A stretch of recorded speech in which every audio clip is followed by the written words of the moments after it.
Hello, everyone. Welcome to our second episode of Zoomed Out, previously Masterminds, but we rebranded. And I believe this is a way of more appropriate fitting name. For those new to the show, we will talk in a very relaxed manner about anything in regards to the markets, crypto, money, all about that. We have today with us Fran from Plaintext Capital. It's nice to see you. It's nice to have you with us. Thanks for Feel having free me. to give the introduction. Yeah, sure. Yeah, first of all, great to be here with you guys. Yeah, I'm currently the managing partner at Plaintext Capital. We're an investment management company in the crypto space. We manage an investment fund that invests in liquid crypto tokens. Been doing that for a little over 3 years. Before that, spent a decade at in traditional finance at JP Morgan and a few other banks, just jumping around in the US, in Europe, and in Asia. But being spending a lot of time in the banking space really sort of gave me some knowledge of the financial system, and it really like helped me get into crypto deeply. When DeFi started coming out, and I've basically tried my best to spend all my time here ever since. Nice. So that makes me want to ask, which things that you have you learned from traditional financial markets that are applicable on crypto markets? Because I assume there's a difference, but less and less so. For sure. I think, initially it was just knowledge of investing and like the interest and the idea of like finding really cool companies or cool products and figuring out if I could invest in them and how other people invest in them. There's obviously a whole host of ways to do it, whether you do it, using spot, whether you do it in the private markets, whether you do it with derivatives. Investing is sort of a huge industry where there's so many different ways to go after what you're trying to achieve. One of the coolest things I think was just being able to be in banking initially, and sort of my aha moment with crypto was being at JP Morgan, and working with huge clients, companies, governments, private investors who had, a bunch of assets sitting in the bank and were wanting to get a loan, to do whatever with it, buy a house, invest in other companies. And despite the fact that we had, so much collateral, we had so much information about these investors, it would take a 1 month super bureaucratic process to be able to issue those loans and give it to these people. I never understood why it took so long. And when DeFi came along, and I remember like hopping into Aave, into Compound, a few months after they had launched, and being able to deposit some ERC20 and borrow in another one in 10 seconds or a minute, and it just sort of blew my mind how much easier it could be. And I think it really opened my mind to the power of blockchains, to the power of having, all these composable, interoperable applications, networks, protocols that together I think allowed for things like lending in a much easier way. The fact that you could check state, could see at live, what your margin looked like, what your collateral looks like, you could auto liquidate. And these things are sort of 24/7, not marred by how many bureaucratic processes exist in the banking space, was a huge thing. And if, in a way, I sort of think that crypto brought forward the integration of the internet. So if you can imagine, banks 50 years ago were just doing everything with paper, and then the internet came around, and sure, like a lot of things were made faster and more automatic, but there was still a lot of bureaucracy, a lot of papers, a lot of mid managers that had to sign on things. And I think, in a way, having these crypto protocols and apps that work 24/7 permissionlessly has made it such that we can't have any bureaucracy. It has to work automatically, and that in a way has, I think, jumped forward the process of improving a lot of different processes among those within the finance space, where you can lend immediately, you can swap an asset for another immediately. There's no settlement time. That is also a huge deal, right? Because in banks, almost every asset settles T+1 or T+2, either a day after or 2 days after you trade. And that causes all sorts of problems in sort of managing their balance sheet, in moving things around and trying to time things. Yeah, just imagine that these places that have been trading for 100 years, still have to wait 24 hours or 48 hours to settle trades. I remember like when we first met, or at least when we first started talking about crypto, one of the things you were saying is like, I mean, I noticed this new kind of diaspora of like educated kind of former banker type finance people entering crypto. Um, and one of the things I think we mentioned was that like you were saying that like there's a lot of people out there in traditional finance who understand banking a lot more than they understand like money or like commodity monies, right? And so it's like, you know, folks could only get so excited about, another digital rock, right? As kind of a synthetic commodity money, and they could only carry that, by their expectations of how to think about that asset so far. But when it started to kind of like intersect with banking, that there was kind of like an aha moment. And like maybe that aha moment took place for a lot of people. Because although there are a lot of like really educated people who do understand like commodity monies, actually they're not a lot. There are a few very educated people who understand commodity monies and a great many educated people who understand banking. And there was this kind of in between generation of folks who are like towing the line before those two dots started to get connected. Um, can you comment on that a little bit? Like any sort of like journey you might have experienced from like banking to money or money to banking and vice versa? Yeah, I mean, I think you can become like these concepts can become endlessly abstract, right? If you think about like you could answer the question, what is money in 100 different ways, whether it's as simple as, you use it to get things that you want at a shop, or whether it's, a joint belief system that binds us together and allows a country to sort of govern itself and move in the direction that it wants to go.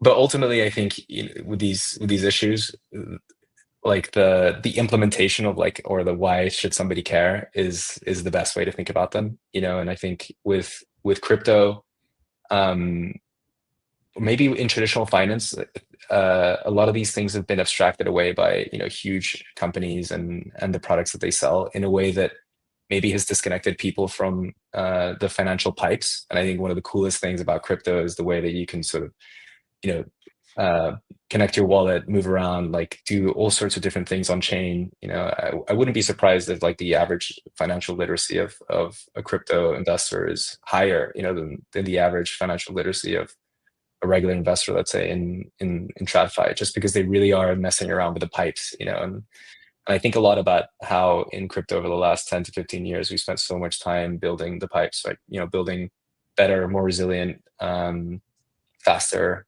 safer blockchains, and how there are a few, let's say, applications that people can sort of wrap their heads around and interact with. I think that's one of the appeals of Ampleforth and what you guys have built, is that I think it's intuitively an easy concept for people to understand, and get behind. And like that, I think there's a lot of different things. It's also maybe in a way the power, why memes are so powerful. They're sort of fun, and people don't have to understand too much about what it is. They just take it at face value, and it's not pretending to be anything it's not, and it sort of like allows people to jump in and do whatever, and at the same time have that possibility of making money. So yeah, it's interesting. I think you see it everywhere in crypto. Yeah, Fran, since you have so much experience in both like the traditional world and the crypto world, I'm really curious to pick your brain about the sort of similarities or differences between those two. Like over time, as the sort of ecosystems develop and get more mature, do you see them converging closer together or diverging farther apart? So like normally when there's competitive pressures, it makes everyone sort of up their game. And there's some things that blockchain and decentralized infrastructure is really good at. Is it possible for other people to up their game to compete, or is it something that's just requires this sort of infrastructure to do what it does? Yeah, I think it does both. I think sort of similarly to the internet. Initially, when it came out, we were just sort of improving the things that we already knew how to do, right? So there's this great video with Bill Gates and David Letterman in the early 90s. And I highly recommend people check it out. It's available on YouTube. And David Letterman's asking Bill Gates, like, what's the point of the internet? And he says, well, you can go online and buy a book. And David Letterman's like, sure, I could do that in a bookstore. Or, okay, you could go online and you can listen to the radio. He's like, I have a radio in my car, right? So there's all the, I think with crypto, we're sort of recreating all the things that we already have built, because we know those products, we know there's demand for those things. People can maybe more easily jump to those products from existing, traditional ones. But I wouldn't be surprised if over time some of this infrastructure allows us to create completely new things that we couldn't even have dreamed of. And so on the one hand, I think without a doubt, there'll be a continued integration. I think we're seeing it everywhere, right? Like tokenization, I think, will basically take over from securitization. Whereas if securitization, let's say, is the process of creating an easily tradable asset out of something that is not easily tradable, so like real estate or coffee beans or a loan that you might have given somebody, and that's all been changed into equity that is tradable, bonds that are tradable, or like derivatives, futures, and whatnot in traditional finance. We've sort of done the same in crypto.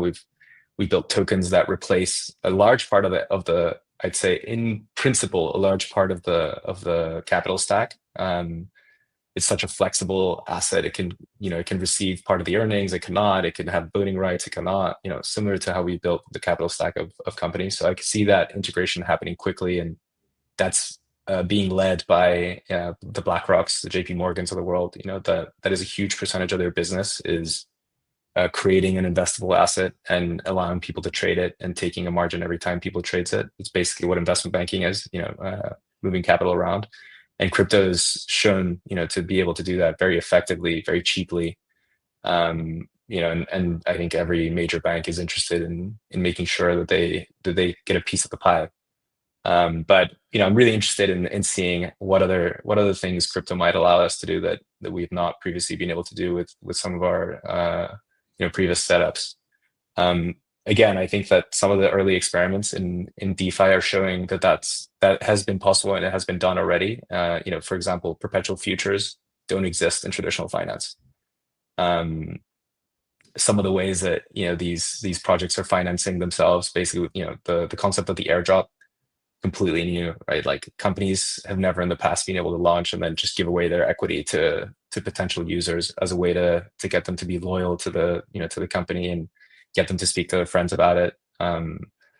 And yeah, I mean, airdrops are an amazing thing, really, right? Anybody who's been in crypto has experienced it and knows just how powerful they can be. Yeah, it's interesting what you mentioned about like Bill Gates and David Letterman, and the question about like you can buy books online. It kind of speaks to a little bit of like the trajectory of product market fit. Like people connected this like really simple internet, and they were using it to exchange information or publish information. So people went there to like look for information, and it's probably no surprise in retrospect that like the first kind of commerce product, right, that was successful was books, right? So it's again somebody seeking information. I could get it elsewhere, but I can access all of it here. And it's kind of natural step forward. Like I came to this thing for information. Now I can start to get information that like comes from the traditional world through this. It makes a lot of sense that kind of became a building block in progress. And then eventually, like, like you might have alluded to, like there were kind of all sorts of new kind of value propositions and products and offerings that just came straight from the internet and appealed to the broader world and plugged in, from the other way, from the other direction entirely. I'm used to now getting this thing that I could access in the traditional world through the internet. And now, I'm starting to think about everything that can access through the traditional world through the lens of the internet. And it's interesting, the beginning of like Bitcoin, right, was necessarily kind of digital gold, right, which is extremely powerful in and of itself. But like, it seemed like people came there for a set of kind of anarcho-capitalist or libertarian values. But then another wave of people came there to speculate because, it seemed like, they could make fast money off of it. And the odds were probably better than a casino. And then it kind of does seem like there have been a lot more casino adjacent like offerings that have been successful. Like we were talking about this earlier in the backstage, but like meme coins are like a recreation of like a slightly worse Bitcoin, right? But lower market cap, you can still get serious gains out of it. And then enter DeFi and things that resemble things that are actually really useful in the banking world exist here, but they're not quite as useful. And we keep moving forward. And it does really seem like, things like stable coins have some product market fit now, right? Maybe the most product market fit. And when you combine stable coins with this casino like mentality, what you end up with is like this concept of a high yield stable coin, right? Which it really follows that path of where I came from, right? Money slash gains to like some, more core utility here, stability plus gains. And that could be the type of product that I think, would be really compelling to the traditional world, who might not have entered through the lens of like speculation, pure speculation, the way like the previous generations did. Wondering whether that resonates with you at all, and whether you have any kind of thoughts about it. Yeah. I think, yeah, I mean, there's a lot of, yeah, I mean, I think you raise a lot of really interesting points about a lot of interesting things. In a way, I think that the reason that we have not had more productive, if you want to call them that, things happening in crypto so far is that, regulation has made it really difficult to do things, let's say, the proper way. And the reason is that, there's sort of there's a bit of a monopoly that has been given to financial intermediaries, banks, investment banks, broker dealers, specifically. And, those companies are the only ones that are allowed to basically decide, how companies raise money in whatever type of product security that they've raised, how investors interact with that money. And so, what's been interesting with crypto, I think, has been that it's completely got done away with those barriers and those middlemen, and people are, directly interacting with people on chain. It's extremely easy to raise capital right now in cryptos. It's never been so easy to raise capital. But conversely, those limitations that exist in allowing, let's say, that early stage capital raising process to mature into, let's say, a useful capital allocation has been, I think, really hurt by securities laws and a variety of other things, which I'm optimistic, will change over time. And I think we definitely have really good momentum right now from this new administration that will give us, increased clarity as to what can and cannot be done, and how, I think we can build more productive token structures that can more closely link the value of a app and a protocol back to token holders. So Jupiter last week was one of the first ones to announce that, out of the 25% of their fees will be used to buy back and burn their tokens, and the Jupe token has done great. Compared to sort of the weak market that we've had, has done great as a result. And I would expect that more and more of these DeFi protocols are either decide to do it, or at least see some pressure from token holders to move in that direction. And I think that begins the alignment of token holders with the protocols and apps in a more long-term relationship, other than looking for these like short-term pump and dumps. And then I think that in terms of and then broadly, let's say, thinking about, you mentioned that we haven't had like extremely useful things being built. I think if we look at sort of where product market fit exists right now in crypto, I can point to basically two sectors. Bitcoin as this sort of long-term replacement of gold, as you said, and maybe inflation hedge. And then clearly, some parts of the DeFi ecosystem has product market fit, right? Like the DEXs, the derivatives protocols, the stable coins, as you said. These are parts of the ecosystem that are doing hundreds of millions, if not billions of dollars of revenue in some cases, as we all know, with Tether and a few of the other stablecoin issuers. And clearly that means that people are engaging with these things, and they like to do these things in some ways, as you called it, let's say the digital casino. But I do think there's a percentage of the market that is hoping that we continue to mature, move in the right direction, and not just like throwing money at a casino. They're believing in some of the things that are being built, honestly, and believing that there's a chance that we at some point in the near future create very impactful and very productive apps and protocols here. So yeah, I'm enthusiastic that that's the case. I'm obviously not under the impression that everybody believes that. There's a fair share of cynics, but I heard a good metaphor recently that likened crypto to Las Vegas. And Yeah. so if you go to Las Vegas, there's a lot of really important work that goes there. A lot of conventions, people get together, share ideas, create business deals, that sort of thing. But it didn't happen there spontaneously. It happened there because people were already coming for the flashing lights and the slot machines and whatnot. And so in that sense, meme coins are kind of like the slot machines, right? Which is what it is, but people presumably know what it is. But if that creates the environment for other people to come together and do the important work that comes later, it's not the worst thing. I kind of think of meme coins as like the WWE of crypto too. It's like, just enjoy it for what it is, I guess. If that's your thing, it's not my thing at all. But at least you know what it is, and it knows what it is too, which is kind of refreshing. Yeah, I think that's a really good way to think about it. And there was some other, I'm trying to think, there was another comparison I'd heard before, which is that like the newest technologies are always adopted by like somewhat nefarious characters first, and then it more broadly is adopted by like the general community over time. I think a lot about like Jeffrey Moore's crossing the chasm curve, if you guys have seen that. It's basically just how new technologies get accepted by people. And so you have these like early adopters that Evan was mentioning before. Usually these are,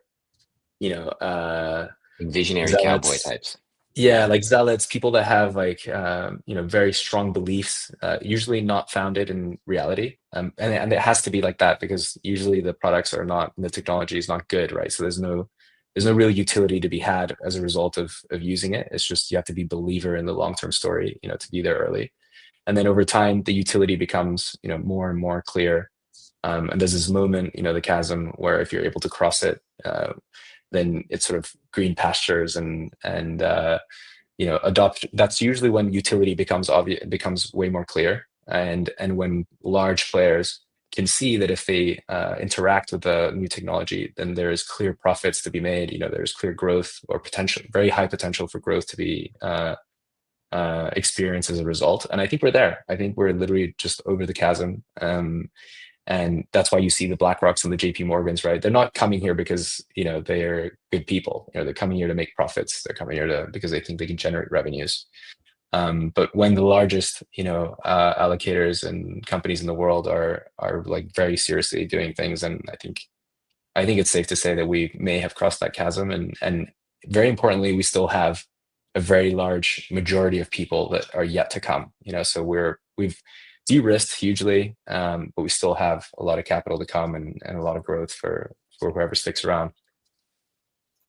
That actually reminds me of a quote that I recently read, or an opinion of someone saying that doesn't matter if it's going to be years or decades, but all traditional finance will become decentralized finance, which sounds a little bit like a crypto permabull statement. But I don't know what your opinion is about that. Actually, it's an interesting statement. Yeah, I mean, I don't know if think everything needs to be decentralized. Not everything. Yeah, I don't know. I don't think I know all your either. I would opinion on agree. Yeah. I think If it it would works, be yeah. difficult. I think it would be difficult for I think you always have to be careful with the extremes. It would be unlikely, I think, that it all moves decentralized. But that's not to say I think that the share of finance that is decentralized doesn't increase. And there's another interesting thing that tends to happen with technologies, which is that new technologies tend to start off very decentralized, and then they tend toward centralization. And you sort of saw that with Telegram, you saw it with radio, you saw it with the internet, and so it may just be that now we're looking at crypto and it's all decentralized, and we're thinking, oh, it will be decentralized forever. But I think we've already started to see how crypto is becoming more and more centralized in many ways, and I think it's likely that it will continue. I'm not saying it's all going to go away, but it's in the interest of the largest participants to try to create monopolies, for themselves. That is let's say the playbook. That's what they're all trying to do here, and it's it's up to us to try to fight that. It's pretty clear to me that like the role of decentralization is to place competitive pressure on centralized players to adjust what they allow.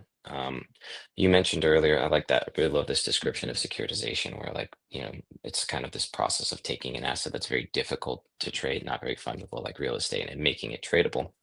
And like, that creates a ton of optionality. And in the past, right, the way we've done that is with like a good old fashioned human promise, right? There are like contract laws that say like now you own a share of this thing, right? And there are kind of law enforcement professionals and a whole system that can kind of keep that in check. And it is similar strongly to tokenization, which also makes something that has the potential to make something that's not very tradable.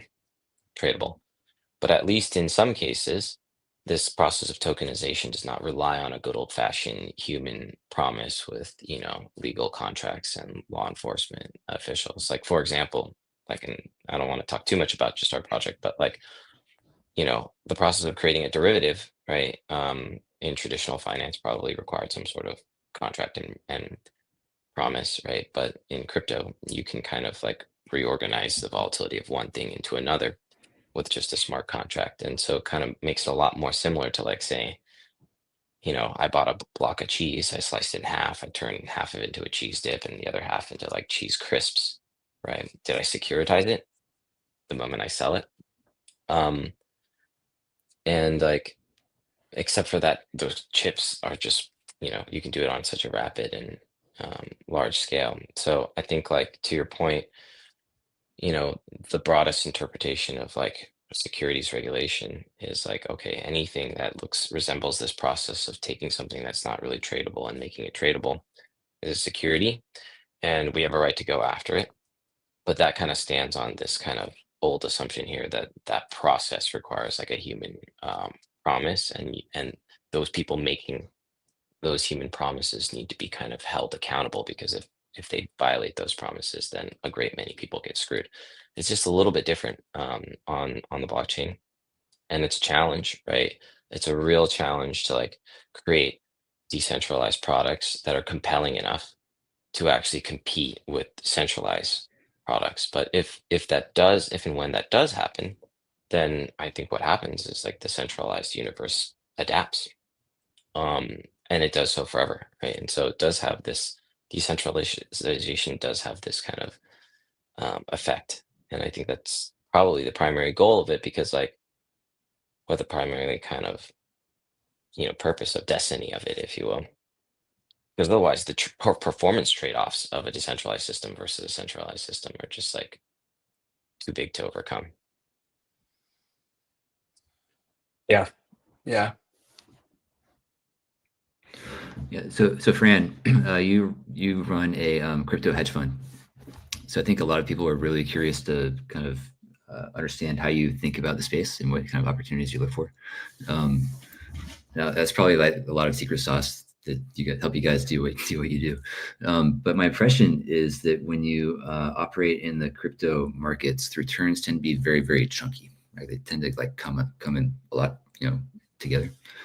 Which means that there's long periods of time where maybe not much is going on. You're kind of like looking for the next position to take. Markets are kind of grabbing sideways. That's kind of what I find interesting, because you don't really know what the next big narrative or big technological development is going to be. I'm curious to hear your thoughts about what you do in those kinds of markets. Are there any tools that jump out at you or seem exciting or going down the line? Yeah. So maybe I'll tackle that question first by sort of explaining what we do, and then I'll get to like what we do in, let's say, quiet times.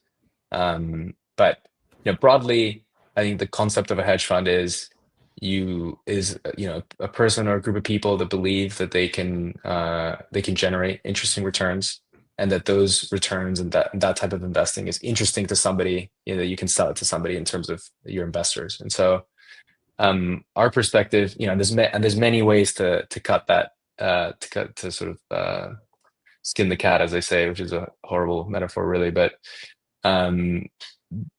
our way is, we think two big things. I think the first one is that crypto is going through this secular growth stage right now, where it's growing abnormally quickly as a result of the technology being adopted, new investors coming in, and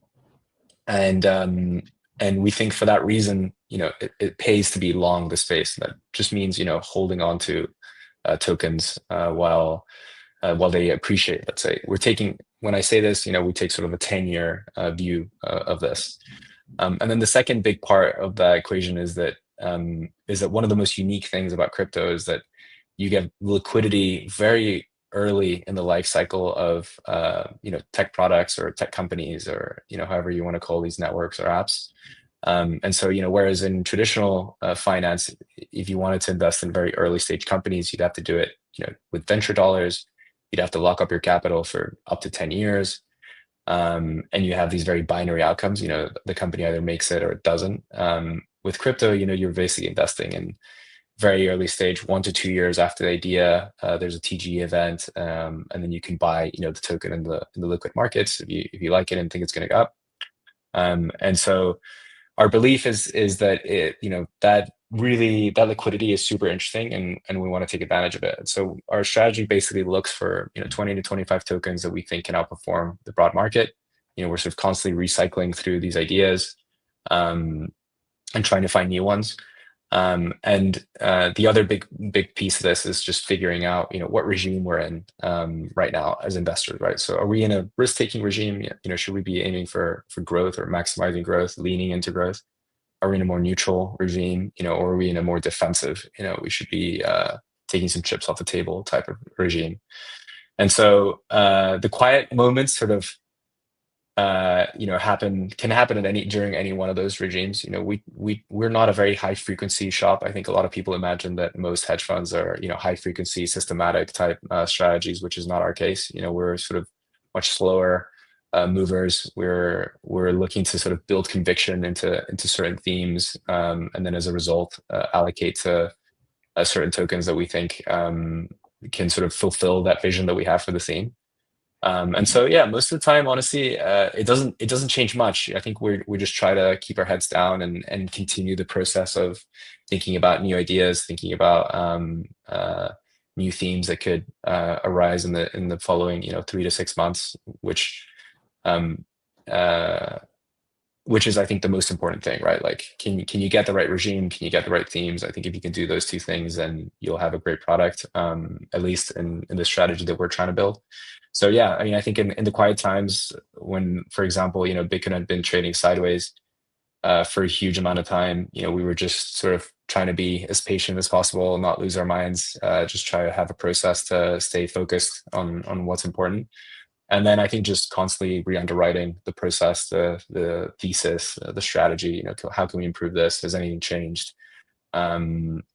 That type of question. So yeah, there's sort of like the day-to-day and then the longer term vision, and that sort of happens all the time. Sometimes when things are going crazy, also the best thing is to just do as little as possible. I think we try to do as little as possible. I think it's sort of human nature to want to try to do a lot, and we try to not be led by that too much.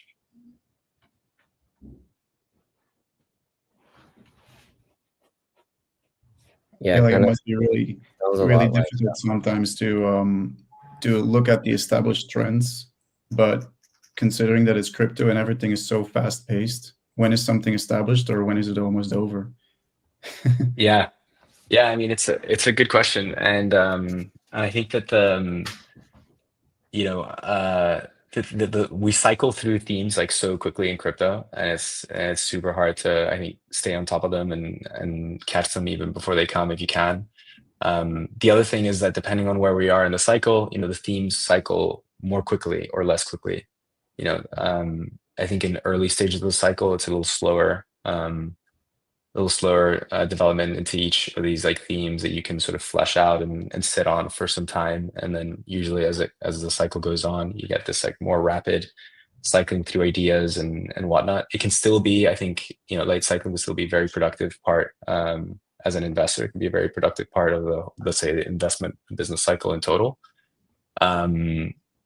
But yeah, there's no trick. I think, sometimes we talk to chat investors, and the thing that bothers them the most about what we do compared to them is that crypto is 24/7. They get to go to work, markets open at 9:30, they close at 4 p.m. and once they go home, they can just chill. They can be with their families, have dinner and not worry about it. And on the weekend, they also doesn't trade, so they can just chill. Whereas we're always, first thing I do in the morning, open up TradeView. Last thing I do, open up TradeView before I go to bed.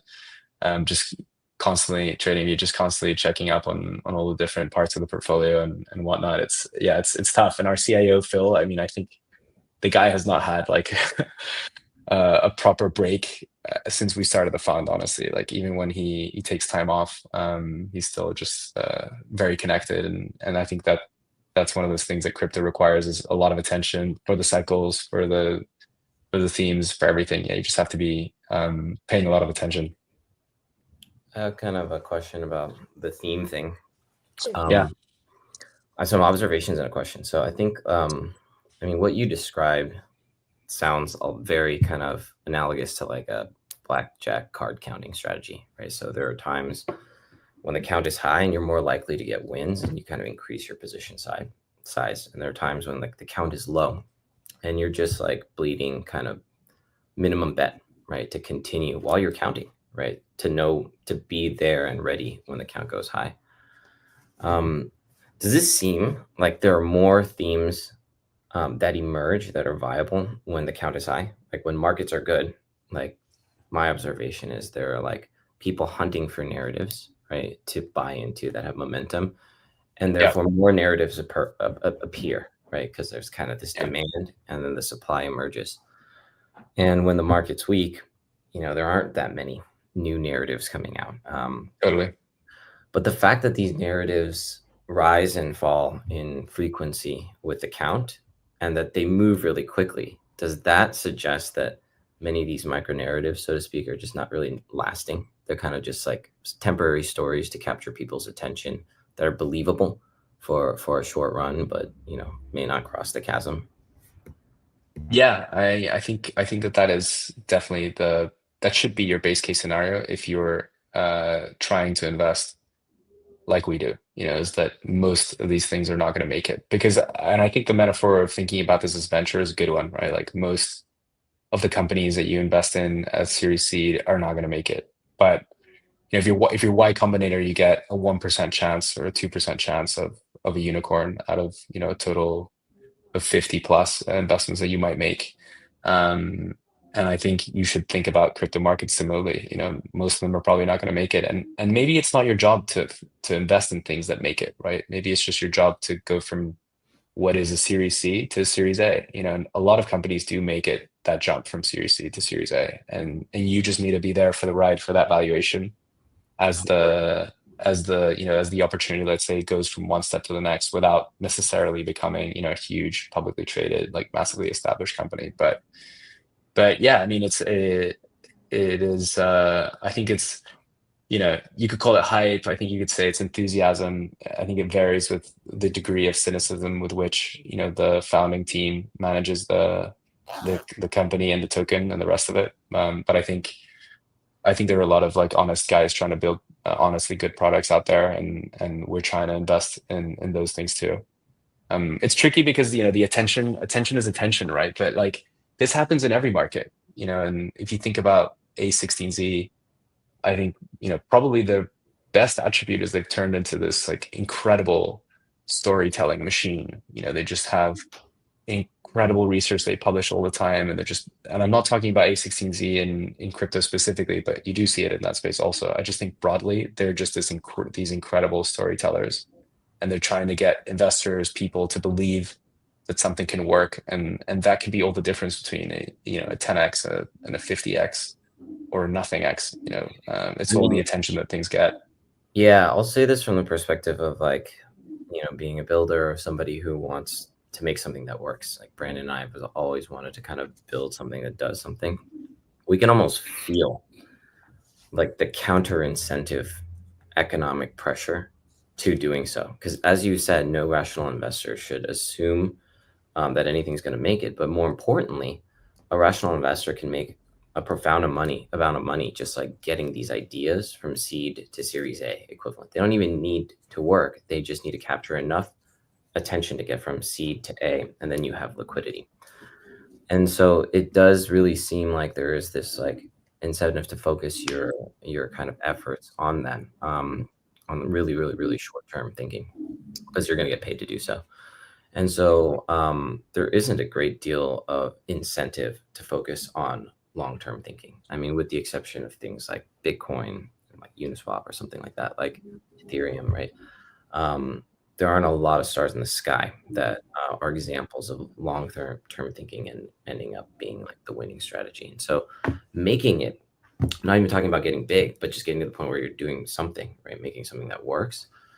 There are huge barriers, just psychologically, towards like endeavoring to do so, dealing with kind of, the short-term thinking of the market, feeling like you might be going in the wrong direction, even though you're going in it in the right direction in a different scope, combined with kind of, I don't know, what the weight that regulation had put on the market for a long time. It almost squeezed our entire space into this very nihilistic world where like nothing matters except the story, right? It doesn't need to do anything, and the things that do things, they're more likely to get shut down.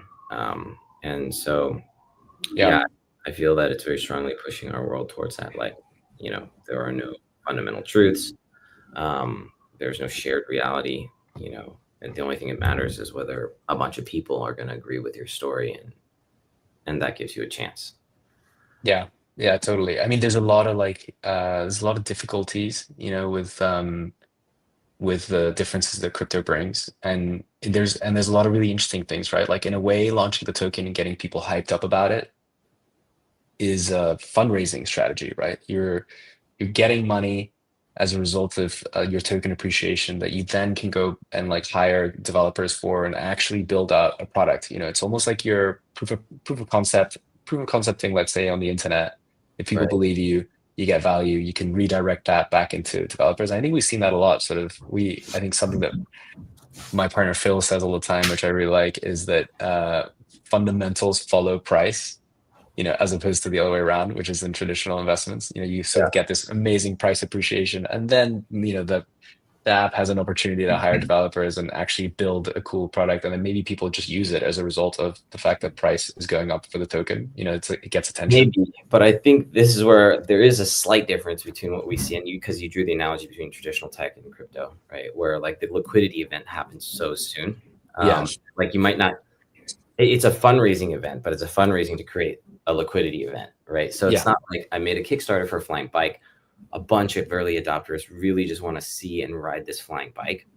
And I made a viral video. So everybody, like deposited money, and now the likelihood of the flying bike coming to life is much higher, right? Because there's almost this in between where like, it's like you make it a Kickstarter video for a flying bike. A bunch of people bought shares in it. And what they really want you to do is sell those shares, if you will, to an even bigger layer of people who think like a flying bike is cool. And that's the goal, more so than actually making the bike fly and shipping it to the early buyers.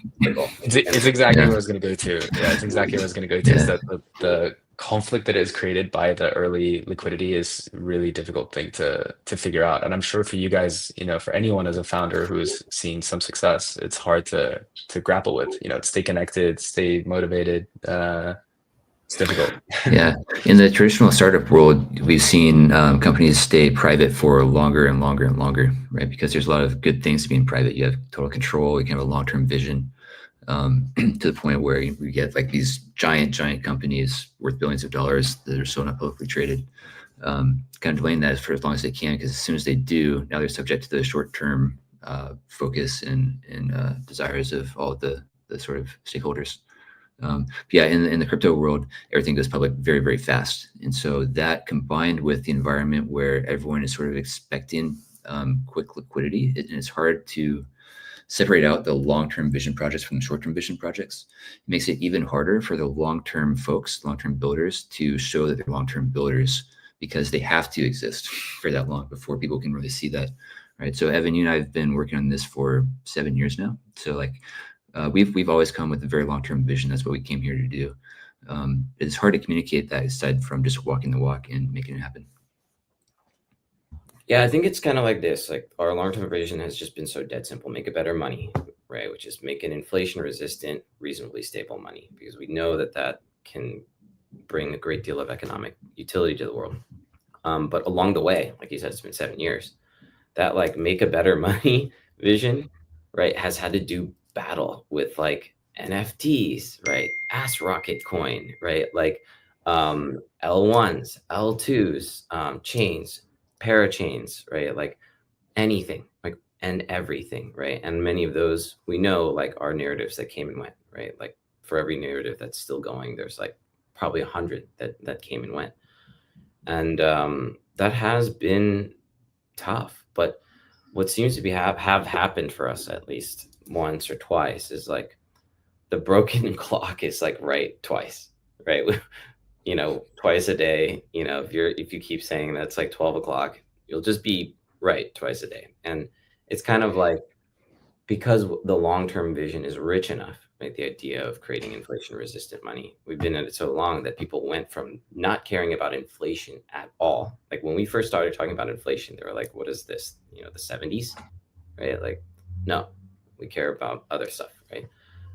To everybody caring about inflation, right? And we went from, you know, this desire to create a durable kind of decentralized stable asset where people are like, well, why don't we need that? Why do we need that? We need transparent accounting for Tether. That's what we need to like, okay, now these things are exploding. Okay, now there's too many like treasuries in the hands of like, you know, private organizations like USDC, USDD. And like eventually the clock just ends up back where we are again. And so I think maybe that's the only advantage to having a long-term vision that's like reasonably grounded is that it's where the puck is going, right? And so you'll get the world will come around if you're around long enough. But you know, that's a much more patient game than like, look, everybody's talking about this thing and they're getting rich off this thing. Why don't we just start talking about this thing? And I think that like 99 out of 100, you know, folks working in this space will just do that because you know, it just it's easier. It seems easier. It's faster. It's weird. It's I think it's unfortunate because I do think when these long-term visions come to fruition, like Bitcoin actually starting to cross the chasm as digital gold, it's really what empowers the party to go on, right? It's the reason why another wave of these things can happen. Another generation of crypto speculators can like, you know, amass a great deal of wealth by investing in meme coins and this and that. Like, so once in a while, there need to be kind of, there needs to be a sense of occasion for the long-term vision projects because it allows the party to keep going for everyone else. It empowers these short-term visions that people kind of like, you know, candy.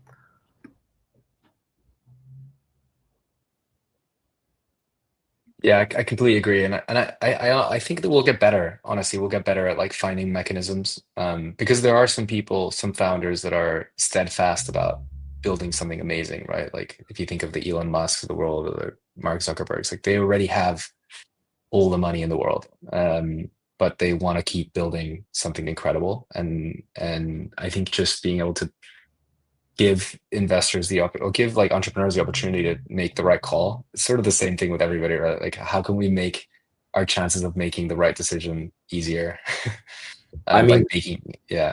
I can speak to this a little bit from personal experience, like having just, you know, raised money for a traditional tech company, let's call it, versus a crypto company. And like, Yeah, I think one of the most beautiful advantages of raising venture capital from like Silicon Valley VCs is they tell you, we want you to think long term, right? Because they know their assets, they know the odds, and they know they're not really gonna have to worry about the returns for like 5 to 10 years, right? So they protect you from short-term thinking, and they very much encourage long-term thinking. And in my case, I've raised from some of those exact same investors, right, in traditional tech and in crypto, and they don't have that power to protect you anymore, right? They can't say like, Evan, Brandon, we want you to just go big and think long term, create real value for the world.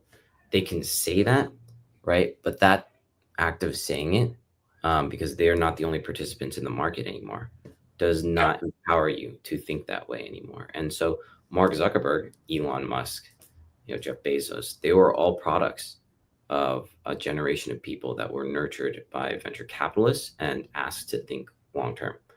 And where we are right now is like, you don't get that anymore, right? If you're going to think long term, you have to decide to think so, because there's not going to be this halo effect of like B round and C round investors who are friends, right, with your earlier stage investors, who want to see visions come alive because they understand that that has the greatest market impact in the long run, and who kind of Yeah. design their operations and investment strategies around encouraging that. And so, it's really not the same. And I'm actually curious to think about how, like, or to hear about how other kind of founders in the crypto space like deal with this. And also curious about how Brandon's been thinking about it. But it's really clear to me that there are there's a lot of economic pressure to not think long term.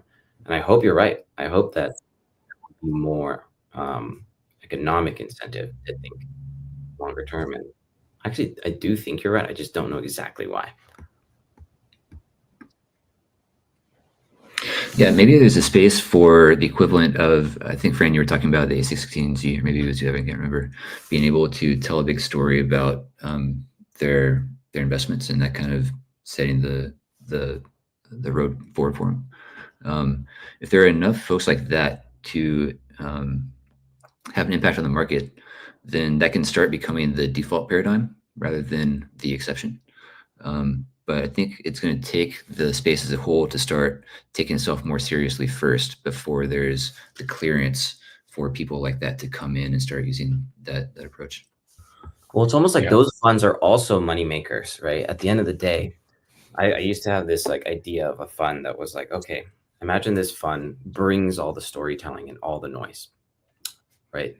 So the founders don't have to worry about that, but they also are really deep with diligence on vision, on viability, right? And so their job will be like identify the folks who are working on things that are really, really valuable in the long run and really, really viable, and we'll make that cool. Because it's often the case that people who are capable of like, solving really difficult kind of financial problems are not necessarily the people who are like going to get the most attention on TikTok and Twitter, right? And so, if that role could be kind of separated into like, okay, we're a venture capital fund, we do a lot of research, and we'll help create these narratives and the hype for projects, so that the ones that have really strong long-term visions get a real shot at making those visions come true. That would be amazing. Except those funds, if they raise from external LPs, are also just looking at returns, and they're still sitting in a market where like, there are lots of things that can generate really fast returns that just don't really have any long-term viability. So it's almost like this would have to be like a nonprofit, or I guess maybe the grant foundations of like Ethereum and stuff like that are more similar in that way. But yeah, there's a little void there. There's something to be done. The biggest issue, like the biggest elephant, is the ticking price of a token once it exists, because the same thing happens in public markets, right? It's one of the reasons, Brandon, why you were saying that I think companies stay private for longer, other than the fact that they don't have to deal with regulation, and it's much easier, and you don't have to deal with public investors. But once your stock trades, once your token trades, it's just such a big attention. It's like people can't stop looking at it. They can't stop thinking about it. And even sometimes, because we invest sometimes in very low, like small market cap names, and we'll just be talking to the team, trying to get an understanding of like, what's their vision, where are they trying to go with this, like how do they expect their product to grow. We'll often talk about like the current token price, over the last couple of weeks. They'll ask us like, what can we do about the token price? And we're like, I mean, there's nothing to be done. Don't think about it. And it's just really difficult, and so I think don't think about it is hard. Maybe there is an education component, but most likely I think we'll have to come up with like better mechanisms where maybe tokens are locked for 10 years, for the team, and there's like a small amount that's distributed, or some other. Obviously that would be extreme, but I think some other incentive that makes that work. Because I remember, Evan, like talking to my buddies who were raised in traditional venture, like they may have raised 2 or 3 rounds, and they don't have a lot of money. Like they're living their company could be worth hundreds of millions of dollars, but they are living in a very modest apartment. They're working really hard. They don't have access to that money yet. And that's what does not happen in cryptos. You get access to it very quick, and your life changes quick, and everything else changes with it. I think it definitely affects the market and builders sometimes as well. If they wouldn't have access to the money that sometimes is being raised or is being made in crypto, they might be building harder. At least that's something I've noticed over the last few years, that sometimes that does make teams quite lazy. Um, For I sure. want Like, to back on something else as well. Is it true that now that there is bigger money entering the space, that there is more attention that goes to the slower pace things, the lower APYs, so to say, that has more security? That how do you see that? Because I can't imagine that there is big money like waiting just to gamble on low liquid coins, so to yeah, say. That doesn't make any sense. for sure. I think broadly, I think the investment community is segmented into like two worlds. One is like the run of the mill vanilla investments that you can buy. You know, if you have an E-Trade account or whatever, let's say you can buy Apple stock or you can buy an ETF. Um, and those tend to be, let's say, investments that are just like raw versions of the assets that you're buying. You know, so you just buy and own the stock, and you're just going to track whatever it does. We can, let's say that in the crypto world, the equivalent would be to buy, you know, the Bitcoin or buy the Bitcoin ETF. Um, and then there's a whole other segment of the world called alternative investments, which are all the hedge funds, the venture capital funds, the private equity funds. And for the most part, what these guys try to do is they try to move around volatility in ways that creates an investment that is a much lower volatility version of those like raw underlying assets. And so I think you're right. And in this alternative space, that's where a lot of allocators are looking at crypto right now. And so I think you're right that most of them are not looking for, you know, a investment product that can be up 2x in 1 year and down 50% another year. That's way too exciting for them. They're looking for things that are more predictable, that are probably going to return less, you know, over a cycle. They would be happy with double digit, you know, 10% type returns. And so I think a lot of this early success that is being seen with traditional investors is going into funds that are doing, you know, the basis trade. Um, they're doing trades that are not just basically holding a bunch of tokens. But I think that over time, you know, it's likely that there'll be space for everybody. You know, I would think that a very tiny percentage of allocators are allocating right now to crypto strategies, and most of them are doing that through fund of funds. So these are, you know, a fund that has multiple smaller funds underneath. A lot of them are these like market neutral type strategies, but there's everything. You know, there's a fund in one of these fund of funds in Switzerland called L1 Digital, and they have been raising funds from Swiss pension funds, and they're very long term thinkers. You know, those guys are, you know, they will not trade in or out of any position. They're looking for funds that are never going to sell. They're just going to hold. And they're taking this, you know, liquid venture, if you sort of heard that term, you know, this like very long-term thinking. I'm just going to buy and hold these tokens for the next 10 years and hope that they go up, you know, 100 to 500x. So there definitely are those investors, and you know, I suspect that there'll be a little bit for everyone, but most investors out there are looking for very sort of plain vanilla, low volatility solutions. It sounds like the true diamond hands. Maybe that is the answer, Fran. Okay, so largest capital allocators have to think on a slower clock, right? And folks like you get to abstract them from a lot of highly distracting noise. It's like you're connected to the main line of noise, and you filter it down so that this capital allocator can make a decision, you know, with a little bit less noise, because like in aggregate, they're also dealing with their own version of a main line of noise. And maybe just kind of longer term utility solutions make your life easier, right? So if you don't have to worry about 500 micro narratives shifting every 2 weeks, and instead it's like 3 or 4, you know, shifting per year, then you can do more. You can do more with your time. You can make them happy. You can take, you know, Yeah. you reorganize, right? How you take risk. So maybe that will be the economic incentive for projects to like build something with long-term utility. Like, for example, if Spot gets it adopted as like, say, like a collateral asset, right? And many projects are now using it to issue their own stable coins, like asymmetry finance, or maybe they're like kind of participating in a staking program that we offer that like performs really well in a sideways market because it just harvests Spot's price volatility instead of the function of like.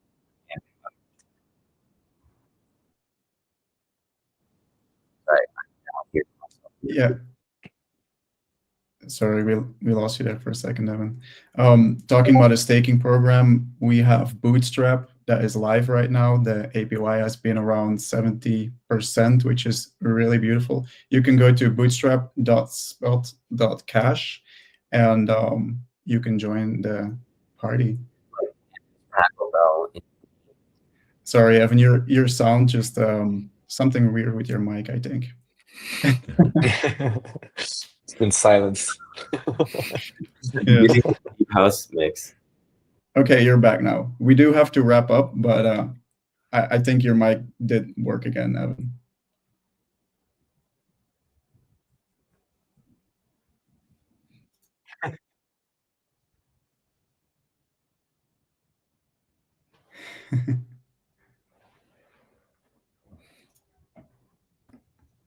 I have no idea the order in which those things were said, but it sounds like we need to wrap up. Yeah, that's right. You can close what you were saying, though. No? All right. Thank you so much, gentlemen, for this conversation. Brandon and Evan, as always, it's a pleasure. And Fran, it was really nice to have you here to pick your brain. And yeah, thank you so much for sharing. Thank you, everybody. Thanks for having me. Thanks, Fran. Thanks, Bye. guys. Yeah.